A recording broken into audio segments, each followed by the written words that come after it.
A Soviet-made truck is hoisted on an assembly line in Kabul, a common sight during the 1950s. This was an era before the decades of war, when the country was modernizing with help from both the U.S. and the Soviet Union. Famed Life magazine photographer Loomis Dean captured this sea of LAPD motorcycle officers standing for inspection. The precision and sheer numbers were meant to project an image of overwhelming force and order in post-war Los Angeles. A young man with a cigarette and a beret strikes a pose on the back of a Chevy in New York City, 1960. His look captures the beatnik counterculture attitude that was bubbling up in places like Greenwich Village at the time. John Travolta, the biggest star in the world after Grease, meets with Chicago's first female mayor, Jane Byrne, in 1980. The actor was in town filming a movie, and the highly publicized meeting was a major event for the city. Famed aviator Amelia Earhart prepares for a different kind of adventure, a deep-sea dive off Block Island in 1929. She was helping a friend test new underwater photography equipment, showing her interest in all forms of modern exploration. The corner of 9th Avenue and West 40th Street in Manhattan shows an everyday New York scene from the 1960s. A sign for the Lincoln Tunnel points the way out of town, while the local grocery and meat market serves the neighborhood. An old German machine gun pillbox in France shows the brutal scars from an intense World War II battle. Each crater represents a direct hit from Allied artillery or anti-tank weapons, likely during the Normandy campaign.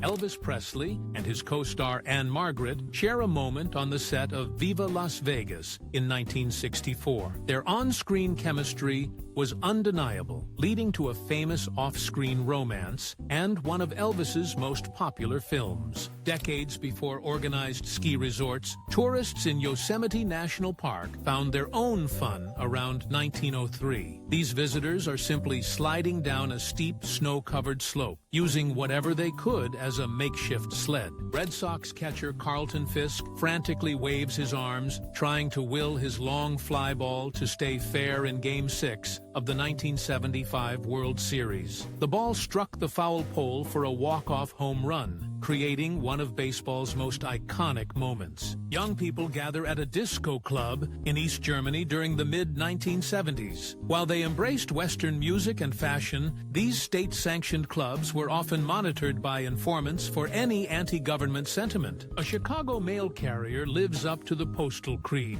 hauling a mountain of Christmas mail through the snow in 1929.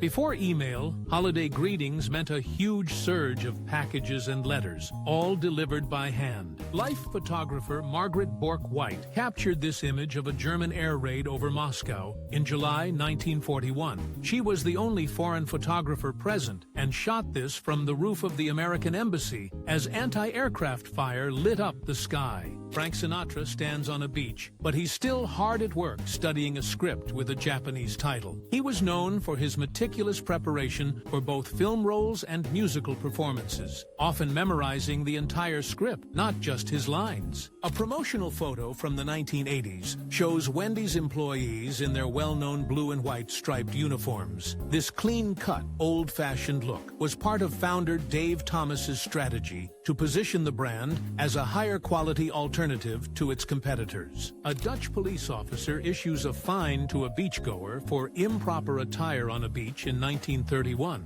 Public decency laws at the time were incredibly strict, and men could be cited if their swimwear was considered too revealing. The HMS Vanguard, Britain's largest and final battleship, is seen here newly completed in 1946. Despite its immense power, the ship was finished too late for World War II and never fired its main guns in combat. A McDonald's employee takes an order during the 1980s, a time when the fast food giant dominated the market. The simple cash registers and striped uniforms were a familiar sight to millions of Americans stopping in for a Big Mac. General Dwight D. Eisenhower sits with his senior commanders at the Supreme Headquarters Allied Expeditionary Force in 1944. These were the men responsible for planning and executing Operation Overlord, the Allied invasion of Normandy. The neon glow of Broadway and 44th Street illuminates a typical New York City night in November 1976. The massive Bonds clothing store, once a family-friendly landmark, now shared the block with the grittier attractions that defined Times Square in that era. Actor Rutger Hauer contemplates a scene on the rain-soaked, neon-lit set of the 1982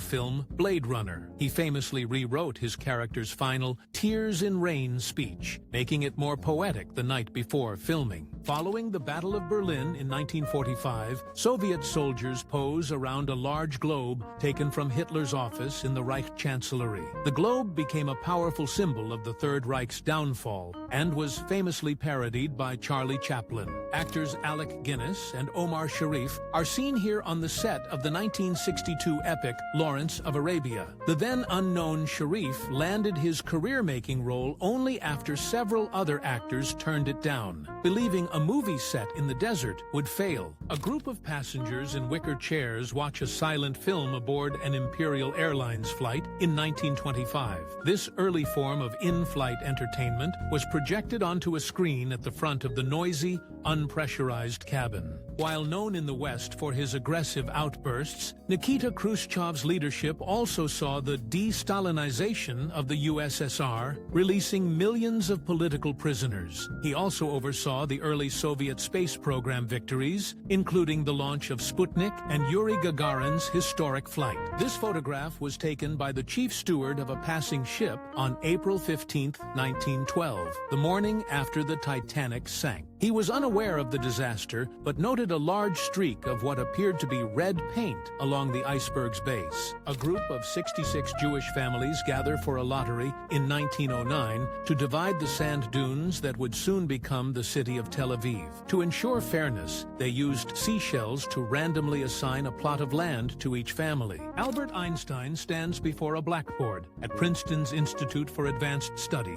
where he worked from 1933 until his passing. Despite his fame, he was known around campus as a humble figure who dressed for comfort, often foregoing socks entirely. A blood-soaked Bruce Willis takes a break on the set of Pulp Fiction with director Quentin Tarantino and his co-stars. Willis, a huge star at the time, famously took a massive pay cut to be in the independent film simply because he loved the script. A Washington, D.C. restaurant owner puts up a sign offering free borscht on March 5, 1953. She was a Ukrainian immigrant celebrating the death of Soviet dictator Joseph Stalin, an event that brought joy to many who had fled his rule. In the early days of commercial air travel, a Lufthansa employee helps a well-dressed passenger up a simple ladder. Boarding a Fokker F-2 plane like this was a far cry from modern jet bridges, showing just how rugged early flying could be. Rock's theatrical villain,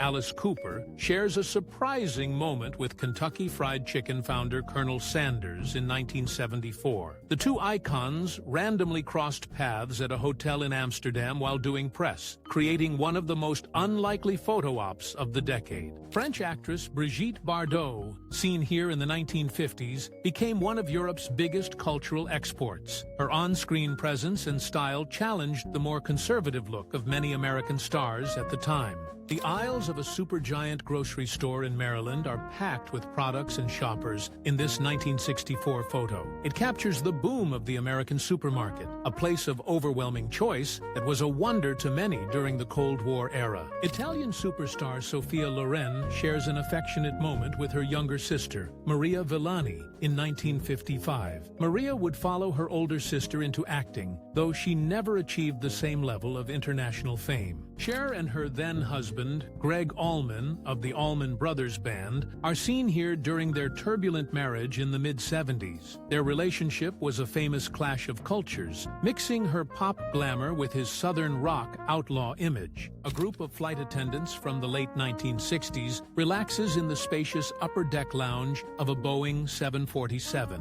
This era was often called the golden age of air travel, when flying was marketed as a glamorous and luxurious dangerous experience. Italian actress Claudia Cardinale casually kneels beside a cheetah at a Hollywood party in the 1960s. Bringing exotic animals to high-profile events was a publicity stunt, sometimes used to generate buzz during that era. A small boy wraps his arms around the enormous leg of an elephant at the London Zoo in 1958. The image became famous for showing the immense trust and sense of wonder possible between humans and animals. David Bowie strikes a pose in a pinstripe suit, looking every bit the sophisticated gentleman in 1993. This was during his black tie, white noise era, where he adopted a more classic, tailored style after years of avant-garde personas. A young Dolly Parton stands with her husband, Carl Dean, shortly after they were married in 1966. Dean has famously avoided the spotlight his entire life, making early photos like this one a rare glimpse of the couple together. Actress Veronica Lake poses with her hair caught in a drill press for a 1943 publicity photo. The U.S. government asked her to stage the picture to encourage female factory workers to adopt safer hairstyles for the war effort. A woman looks intently at the Sinclair Microvision,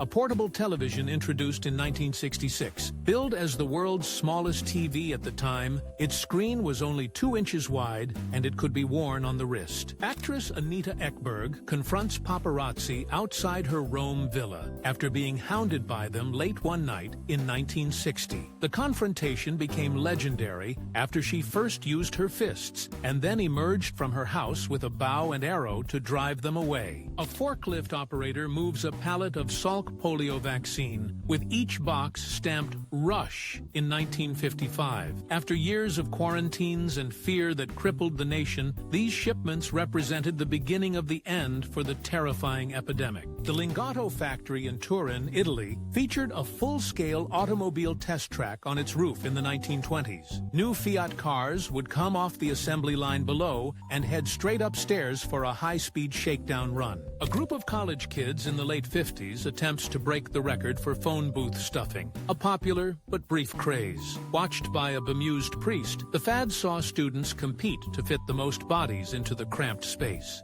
After a morning cataloging King Tut's treasures, Howard Carter and his sponsor, Lord Carnarvon, have lunch in a nearby tomb in 1923. Just a few months after this photo was taken, Carnarvon would die from an infected mosquito bite, fueling the legend of the Pharaoh's curse. With no safety harness in sight, a painter strikes a jaunty pose while working on the Eiffel Tower in 1953. These fearless workers were responsible for applying 60 tons of paint to the structure entirely by hand.